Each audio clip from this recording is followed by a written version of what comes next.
بسم الله الرحمن الرحيم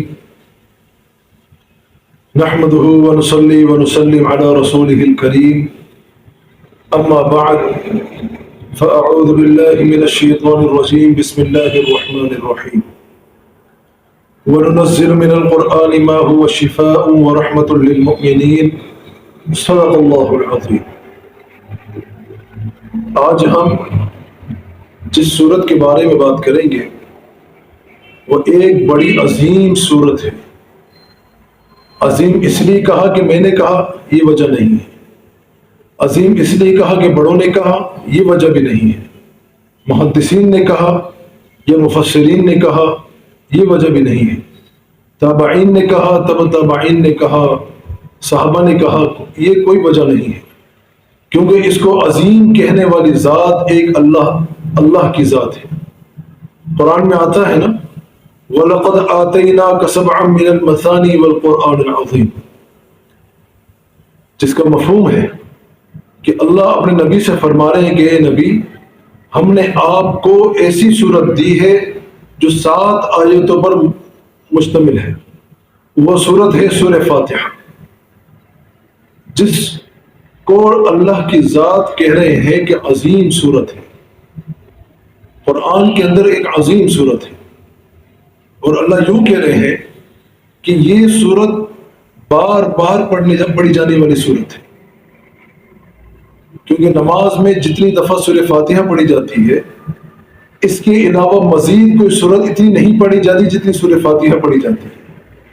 یہ بھی اس کی ایک فضیلت ہے۔ نبی علیہ الصلوۃ والسلام کا ارشاد ہے سورہ فاتحہ کے لیے کہ تورات کے اندر یا انجیل کے اندر اتنی عظیم صورت کبھی نہیں اتری جو قرآن میں اتری ہے، اور قرآن کے اندر بھی یہ سب سے عظیم صورت ہے۔ نبی علیہ الصلوۃ والسلام کے ایک جگہ اور ارشاد ہے کہ جس کا مفہوم ہے کہ اللہ ارشاد فرماتے ہیں کہ میں نے اور بندے کے درمیان نماز کا فرق، نماز کو تقسیم کر رکھا ہے۔ یہاں نماز سے مراد سورہ فاتحہ ہے۔ اتنی بڑی عظیم صورت ہے۔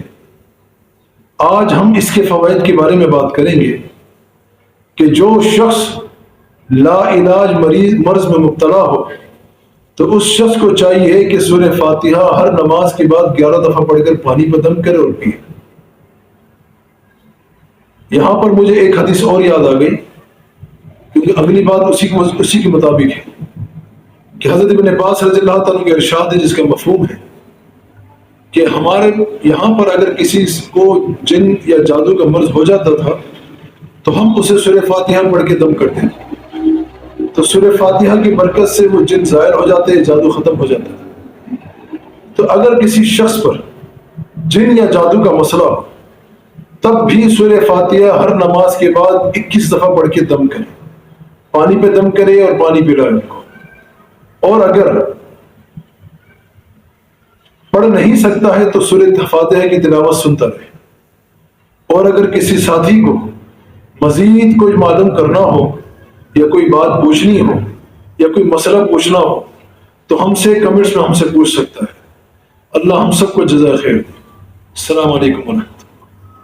اعوذ باللہ من الشیطان الرجیم، بسم اللہ الرحمن الرحیم،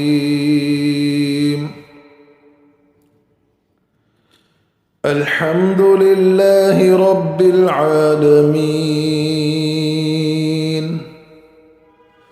الرحمن الرحیم، مالک یوم الدین، إياك نعبد وإياك نستعين، اهدنا الصراط المستقيم، صراط الذين أنعمت عليهم غير المغضوب عليهم ولا الضالين،